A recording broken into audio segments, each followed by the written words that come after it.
Au 7e siècle, le royaume franc se débat dans ses querelles de succession. L'Empire romain, de son côté, est confronté à de graves problèmes, les Perses, les Slaves et bientôt la peste.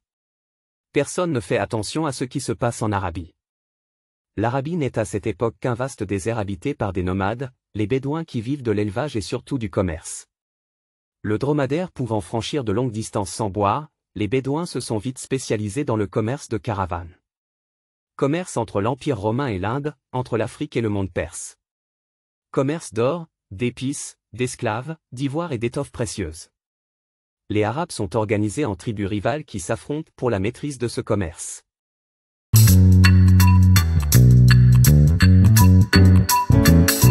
Mohammed, Mahomet en français, serait né en 571 à la Mecque en Arabie. Il devient marchand caravanier. À 40 ans, il aurait reçu une révélation. Un ange lui serait apparu et lui aurait annoncé l'existence d'un Dieu unique, Allah, qu'il aurait choisi pour être son prophète. Allah lui aurait dicté le Coran, la récitation en arabe. Celui-ci est le fondement d'une nouvelle religion, l'islam. Soumission à Dieu, en arabe. Mohammed prêche cette nouvelle religion monothéiste à la Mecque. Mais devant l'hostilité des habitants qui le voient comme un fauteur de troubles et un gêneur pour le commerce. Il doit fuir la ville en 622 et se réfugie à Médine, c'est l'hégire, la rupture, l'exil en arabe. Cet événement marque le début du calendrier musulman. Médine étant placée sur la route des caravanes, Mohammed y trouve des moyens et y forme une armée. En 630 avec son armée, il s'empare de la Mecque puis d'une grande partie de l'Arabie. Les populations se convertissent à l'islam. Mohammed fonde le premier État musulman dont il est le chef religieux, politique et militaire, jusqu'à sa mort en 632.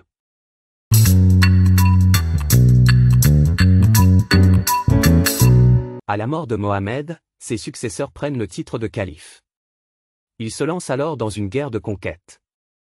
Ces guerres contre les anciens empires perses et byzantins répondent à plusieurs objectifs. L'islamisation. Le djihad contre l'expansion du christianisme. La recherche de butin lors de razzias. Et le contrôle des réseaux commerciaux par l'aristocratie marchande arabe. Les Byzantins et les Perses sont pris de court par l'irruption soudaine de cet adversaire nouveau venu d'une région dont ils ne se méfiaient pas.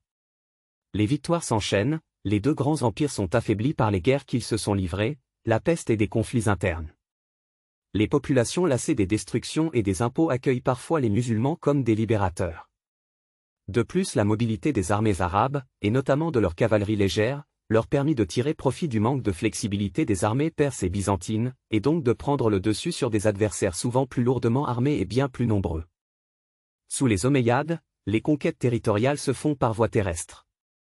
Jusqu'en Afrique du Nord, à la fin du 7e siècle. Et jusqu'aux côtes espagnoles au début du 8e siècle. Ces conquêtes sont plus violentes et sont le théâtre de nombreux massacres comme en Égypte, lors de la prise de Jérusalem, ou face à la résistance berbère.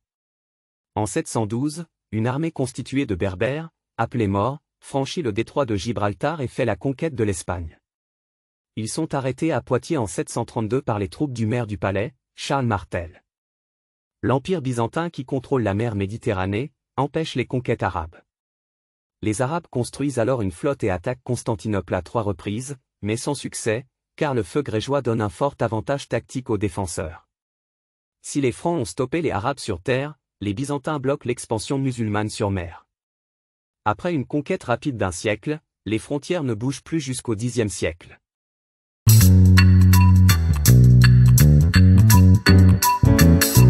Si les Byzantins tiennent la mer à l'est de la Méditerranée, ce n'est pas le cas des Francs à l'ouest.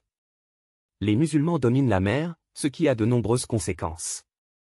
Les raids des corsaires musulmans terrorisent les populations chrétiennes de tout le littoral, d'Italie au royaume franc. Cette domination navale de l'islam produit un ralentissement économique et commercial très important de l'Europe chrétienne. Il entraîne un isolement de l'Occident latin. De nombreux produits disparaissent presque complètement, comme les épices. L'or se raréfie, il est remplacé par le denier d'argent sous Pépin le Bref, ou encore pour l'éclairage, le remplacement de l'huile par la cire, ou celui du papyrus par le parchemin, à la fin du 7e siècle. Cette fermeture du commerce impose de profonds changements à l'Occident. Le pouvoir bascule complètement du sud méditerranéen vers le nord, entre la Seine et le Rhin. Tandis que se met en place une division entre les deux rives de la mer Méditerranée, une au sud, musulmane et une autre au nord, chrétienne.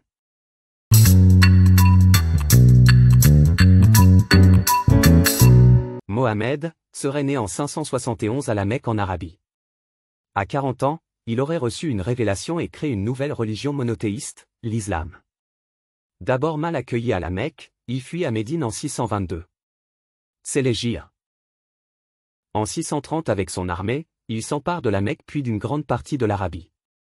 Après sa mort, ses successeurs prennent le titre de calife et se lancent dans une guerre de conquête.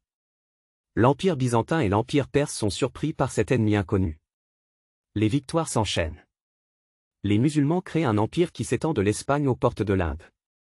Les Francs ont stoppé les Arabes sur terre, les Byzantins bloquent l'expansion musulmane sur mer.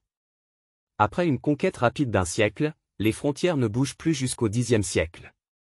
Une division entre les deux rives méditerranéennes se met en place, une au sud, musulmane et une autre au nord, chrétienne. Et voilà. Si vous avez aimé cette vidéo, cliquez sur j'aime ou abonnez-vous. À bientôt sur Passé Simple.